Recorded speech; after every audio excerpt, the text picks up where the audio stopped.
Hello, what's up mga idol? Welcome ulit for another content and for today's video, ito, Infinix Hot 70 top features. So ano ba mga consider natin mga top features dito sa napaka-trending na entry-level smartphone ngayon ni Infinix? Tara, let's go!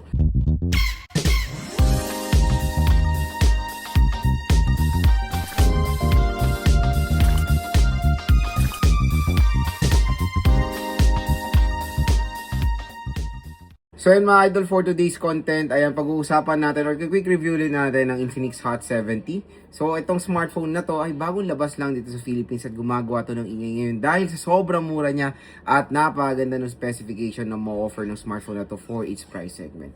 So ngayon, for today's video, quick review natin siya. Bibigay ko sa inyo yung mga top features na pwede natin makonsider dito sa smartphone na to, kung bakit isa rin to sa pinag-uusapan na smartphone at sobrang benta ngayon 2026. So bago natin to start, ang tanong, magkano nga muna ba ang Infinix Hot 70? So, ang SRP nito mga idol, for the 4GB, 128GB of internal storage, nasa presyohan lang siya ng 9,000 pesos. 4GB 256 is 10,000 pesos and 8GB 256 around 13,000 pesos. So as you can see naman, ang layo ng presyo niya doon sa kanyang predecessor na Infinix Hot 60. Pero ito magandang balita, good news na nga, magandang balita pa. Dito sa ating link, mura nyo lang makukuha itong Infinix Hot 70. So pag tinap mo yung video, may shopping button dito, mura at bagsak presyo lang makukuha itong smartphone na to, around 6 to 7,000 pesos na lang mga idol. Kasi meron pa kayong additional discount voucher na makukuha bukod sa sale prices sa online. May makukuha pa kayong additional discount voucher, exclusive lang po yan dito sa ating YouTube video. Kaya again, dito lang kayo bibili ng Infinix Hot 70 kung gusto nyo makuha to ng napakamura. At eto na nga mga idol, ang layo ng presyo niya. O sa SRP, yan yung possible na pwede nyo makuha na presyo sa mall. And no worries, yung link natin dyan ay official store po ni Infinix sa online, okay? So, dyan ko rin in-order yan. I know marami pa rin skeptical when buying online. Pero, ito na yung video natin. Gumagawa tayo ng video, guide, and of course, mga official stores para sa mga consumers natin na mawala yung pangangamba nila bumili online. Okay, gumagawa rin tayo ng video paano mag-purchase online. Yan, panoorin nyo na lang yan sa ating ibang video. So, sayang din kasi napakalaking bagay po ng 2,000, 3,000 pesos na discount. Pwede yung pang grocery, di ba? Pwedeng gamitin nyo sa ibang bagay. And, syempre, in today's time, we need to purchase some ng mga phones natin na pinag-iisipan talaga na mabuti kasi ang mamahal po ng mga presyo ng bilihin ngayon. Lahat nagsitaasan. Smartphone, consoles, lahat po. Gasolina, di ba? Ang reason po bakit tumaas ang presyo ng smartphones is of course for the RAM shortage and yung AI. Yan yung mga reasons natin, okay? So, una nating feature na pag-uusapan sa Infinix Hot 70 is yung kanyang display. So, isang magandang neto is yung display niya. It's 6.78 inches. It's 120Hz screen refresh rate.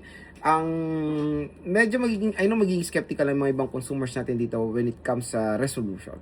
Kasi ang resolution nito is HD plus 720p na usually nakukuha natin for a price tag na under 6,000 pesos. Pero I think nagiging new normal na ulit ngayon. To be honest, parang paurong ang mga specification ng entry-level smartphones ngayon.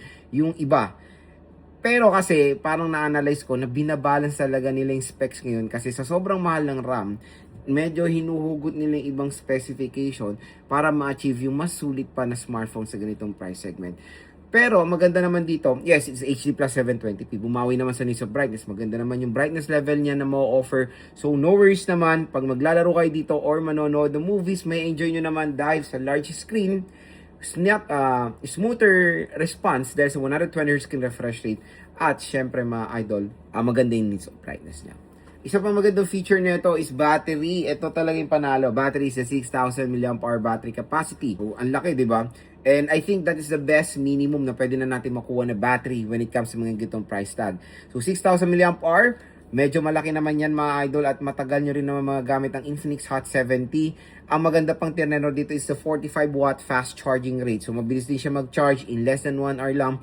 Full charge na agad ang inyong battery capacity. So, ganun ang terno when it comes to mga battery. Merong malaking battery capacity, mabilis mag-charge. So, matagal siya malobat, mabilis mag-charge. Very convenient gamitin, kumbaga. And I know, in today's time, ang karamihan din ng mga consumers natin, in demand na sila when it comes sa battery capacity. Kasi to be honest, ang dami na po natin ginagawa sa smartphone, di ba? Kumbaga, hindi lang siya pang laro, hindi lang siya for multimedia purpose, hindi lang siya pang SOCMED. Ginagamit siya sa trabaho, ginagamit siya for business. Usually, ang mga ibang consumers natin, all day nila ginagamit yung smartphone and they need a battery na maglalast ng isang araw. At ito na rin ang magandang i-recommend sa mga ganyang scenarios. Ito pa, I know it's not a big feature, pero magandang addition siya, the AI top button. Ito.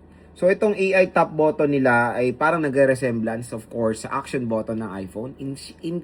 In short, para siyang shortcut button. Pwede nyo rin din i-access ang kanilang AI dito or yung voice assistant nila.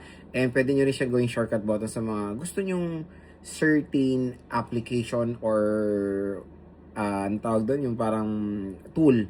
For example, pwede nyong gamitin itong button to open the flashlight. Ito hindi rin siya malaking feature pero magandang addition, yung kanyang LED notification light dito sa baba ng camera module. So very helpful of course. For example, hindi nyo alam na meron kayong text message or missed call, ito iilaw to mga idol.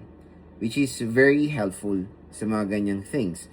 And pag nag-charge, so pag charge nyo to, iilaw din yung LED notification light niya. Kumbaga maganda lang naman siyang addition at very, very helpful siya. Next, yung camera niya. Sa camera naman, it is equipped na 50 megapixel main camera and 8 megapixel front-facing camera. So, when it comes sa specification ng camera, is very normal for this kind of price tag. 50 megapixels and when it comes sa quality naman, it can do the job when it comes sa 50 megapixel. Pero hindi naman siya totally na, alam mo yon, yung ibang level siya like the common series.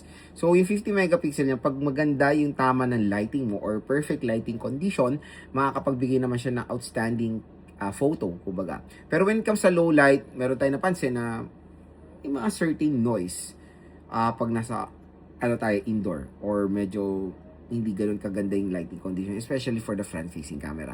Ang maganda rin naman sa Infinix Hot 70, it's dual steer speakers. So, isang speaker dito sa taas at isang speaker dito sa earpiece. So, buti na lang, itong smartphone na to, well-balanced. Yung paglagay ng speaker, ay, hindi ko na ma-remember kung anong smartphone yun, na dual steer speaker siya. The Vivo Y11D. It's dual steer speakers, pero yung speaker niya dalawa nasa taas. 'Di ba? Ano namang trip yun? Yung labas ng loudness ng dalawang speaker mo is pareho ng placement. Mas maganda talaga na isang speaker sa baba at isang speaker sa taas para well balance yung paglabas ng sound, especially pag naglalaro kayo. For example, natakpan niyo yung isa, hindi magdi-distort yung sound dahil meron pa isang speaker na lalabas doon yung sound quality, di ba? Yun yung maganda. So dito naman si Infinix Hot 70 speaker wise, malakas naman and maganda rin ang kanyang bass quality. Okay? Ito na, main question. Loads the processor. It's MediaTek Helio G100 Ultimate. Mas better. Doon, real talk. Mas better dito sa isang smartphone ng Transsion, which is the Tecno Spark 54G. It is equipped ng MediaTek Helio G81. Napakalayo. G81, G100. Syempre, dito tayo sa G100 Ultimate. Na-test ko na several times yung processor na yun, it can do the job. Day-to-day tasks, casual things, gaming, pwede rin siya. Even AAA games, G100 can do the job din naman. Pero, manage your expectation when it comes sa mga AAA games, especially yung RAM nito, maliit lang po, okay? So, yung RAM niya is 4GB lang. And usually, pag mga AAA games, ang the best minimum na pwede natin magamit is 8GB of RAM. Pero yung performance ng processor nandoon, okay na okay mga idol. At hindi naman po siya mabagal. At mas better yung nilagay ni Infinix dito compare naman sa Tecno Spark 50 4G, okay?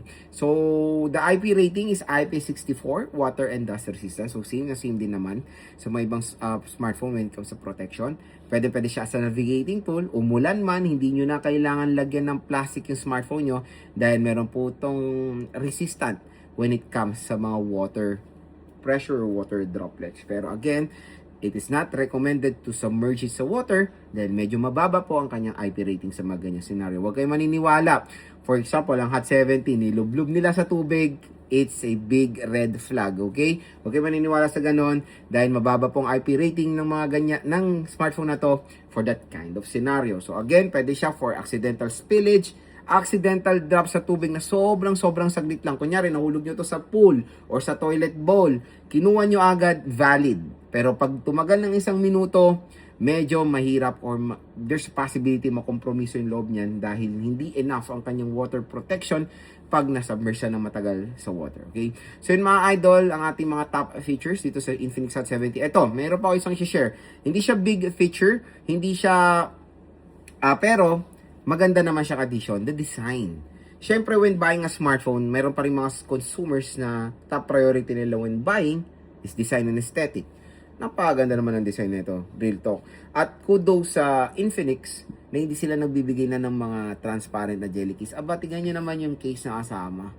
Pang permanent na. Ayan, no?